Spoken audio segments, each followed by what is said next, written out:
হ্যাঁ, আমি তোমাকেই বলছি। বাঁচো তো নিজের মতো করে বাঁচো। কারোর কাছে তুমি নগণ্য, কারোর কাছে তুমি জঘন্য, আবার কারোর কাছে সবটুকুই তুমি। একটা কথা মনে রেখো, গাধার নাম ঘোড়া রাখলেও সেটা কিন্তু গাধাই থেকে যায়। কারোর জাজমেন্টে তোমার মূল্য এতটুকুও কমে যাবে না। কারণ আলুর ব্যবসায়ী তো আর সোনা চিনবে না। তুমি ন্যাকা, তুমি বোকা, তুমি রাগী, তুমি অহংকারী, তার কোনোটাই তুমি নও।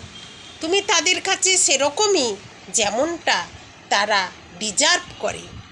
দিন শেষে তুমি একটু একটু ভালো, একটু একটু মন্দ, সবটুকু ভালো হতে গেলে দেখবে সবাই ভালো আছে, শুধু তুমি ছাড়া।